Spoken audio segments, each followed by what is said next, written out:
mensahe para sa UPI at sa mga partner organization natin. Alright, syempre! Nararamdaman niyo na ba na malapit lang bumagsak ang administrasyon ni BBM? At marami na, malapit lang maging presidente si Sarah! Alright. At dahil yan sa UPI, tama ba, boss? Right, tayo tayo. Okay, joke lang. Pero sa totoo lang, mga bossing, malaki ang kamay ng UPI sa lahat ng mga bagay na ito. Bakit? Totoo po ang sinabi ng chairman ng UPI na sila po ang nagbubuklod-buklod ng mga taong may initiative sa Philippines na gawin ang tama. Tama ba yun? Tama! Oh, at ang purpose ng okasyon natin ngayong araw na ito ay isama yung mga bagong organisasyon na may mga initiative. Sa totoo lang po. Kaya tayo nagkakasama-sama ngayon. Hindi naman tayo nag-uusap-usap na may plano tayong pabagsakin si BBM. Pati na si Sara, hindi ba? Pero nagkakaisa tayo para sa tama. Nagkakaisa tayo laban sa korupsyon. At nagkakaisa tayo para sa ikauunlad ng Pilipinas. Sama? Yeah, buddy.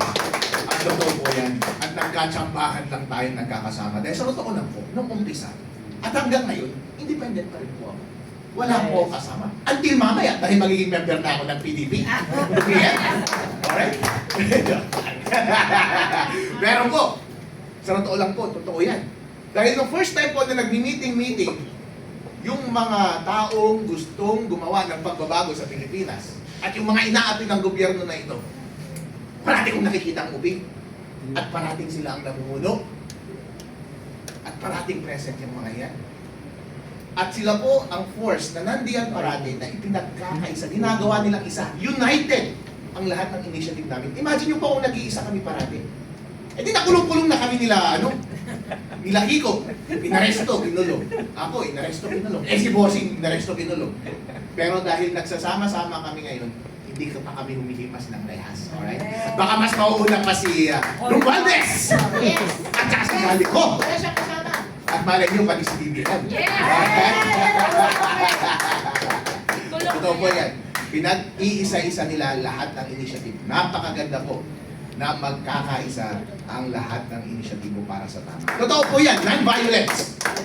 Yung isang principle, non-violence. Pero pwede people power, hindi ba? Yes! Pwede, alright? Hindi ibig sabihin kontra kami sa administrasyon, pero para kami sa tama and anti-corruption. Kapag ang gobyerno natin ay hindi na tinutupad ang mandato ng taong bayan, baka pwede ng people power. Short of violence. Pwede pa rin, alright? Pangalawa, non-partisan. Nagkakataon, na-align tayo kay Bibi Sara ngayon. Partisan ba o hindi? Eh pero siya yung natural na susunod eh! Kung matanggal si BBM, magka-people power tayo, sino presidente? Sara! Oh! Diba? And that brings us to the third principle, rule of law. Yes! Rule ng Constitution yun eh. Kapag natanggal yung presidente, susunod yung vice president! Yes! Diba? At yung pang-apat, ano yung pang-apat? Rule of law, yung isa. Well, constitutional. Respect the Constitution. Non-violence. Respect the Constitution. Susunod. Pero ang overarching po na ito, na purpose ng UPI, kaya po ako sumali sa kanila, ay para sa tama, laban sa korupsyon, at para sa gobyerno na naninilbihan sa taong bayan. At para sa purpose na yan, dapat tayong magkaisa. Kung sinusuportahan man natin na lumabas si BBM at pumasok si Bibi Sara, resulta na lamang. Alright? Maraming salamat po sa inyo. Maraming salamat, Attorney Halo. Next, bigyan natin ng message. Tingnan natin ng message ang ating Muslim Affairs. Bago, ang ating nalang UPI Mindanao, si Dato Benji Andong. Sir, hindi po kami ng message from your wisdom.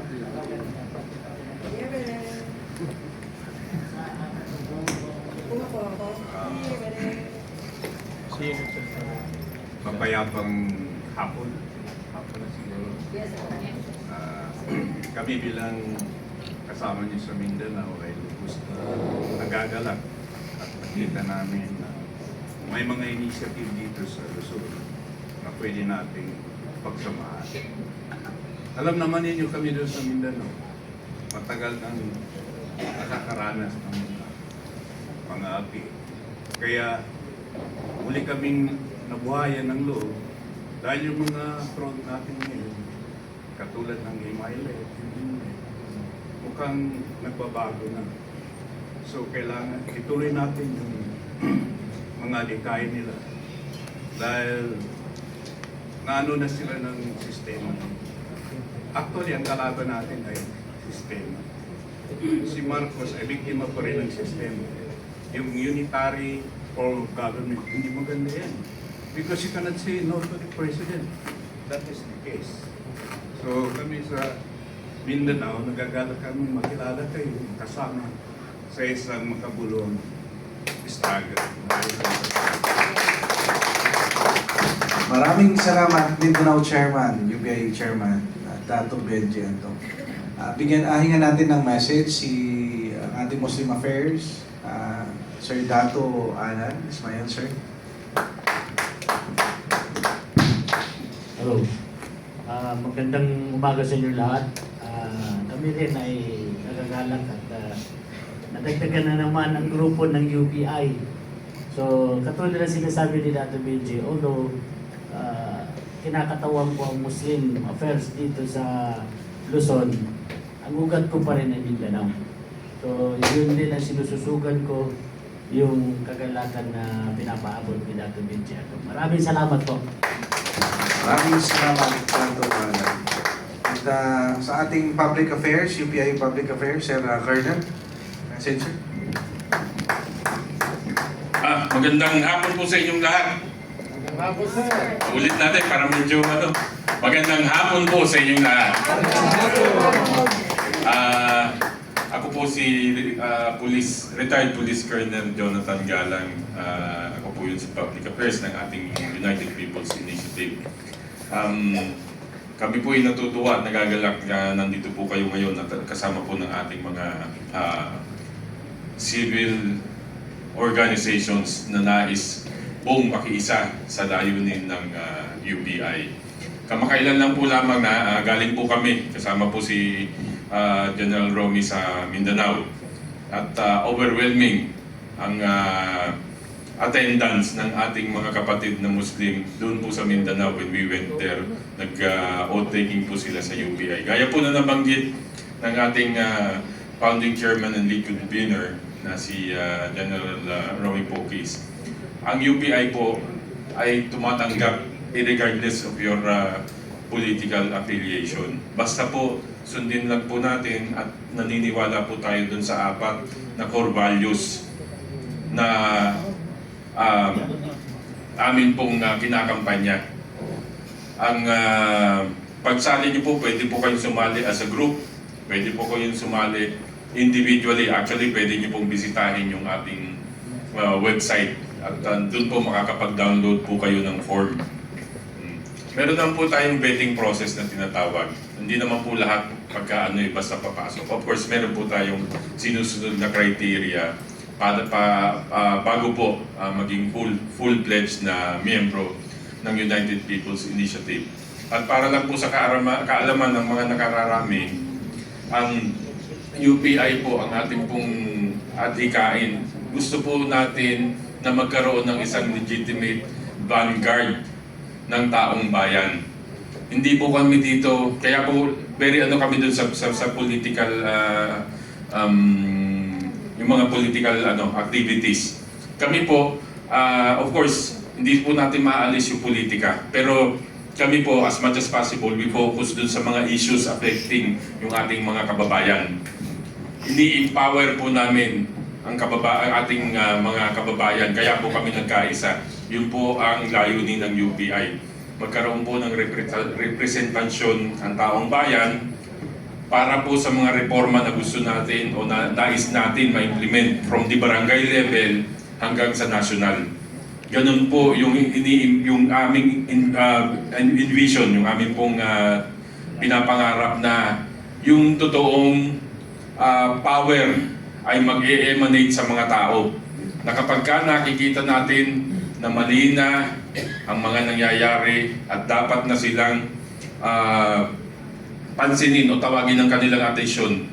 Nandun po yung UPI, isang legitimate, isang legal na organisasyon na nire-recognize ng ating Commission on Elections, nire-recognize ng ating Department of the Interior and Local Government, and most importantly, nire-recognize ng Supreme Court na kapag ka nanindigan po ang UPI at nagpadala po ng isang communication sa mga agencies na ito, alam po ng ating mga national agencies at local government units na ito po ay isang lehitimong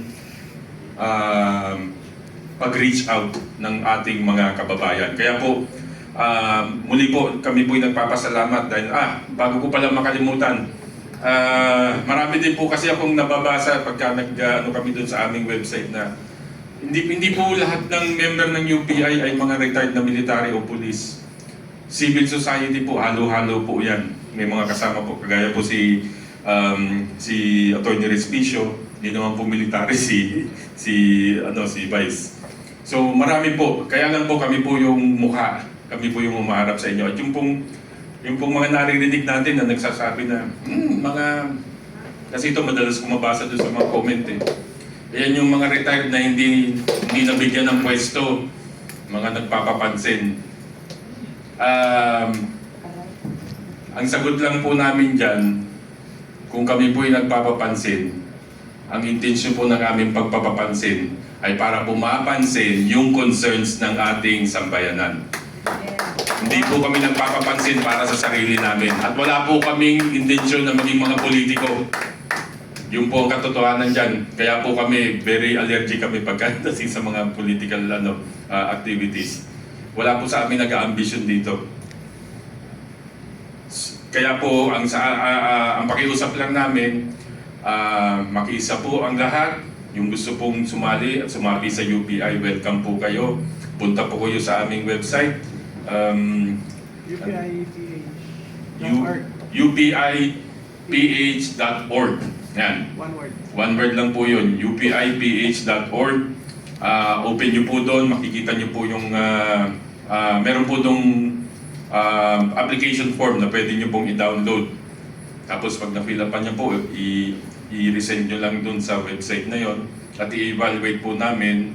And after that, pagka po kayo na-issuean pinadalahan po namin kayo ng ID. Ibig po sabihin, kayo po ay dumaan na doon sa vetting process, na-evaluate na po kayo ng aming vetting committee, at kayo po ay nagiging isang legitimate na membro na po ng UPI.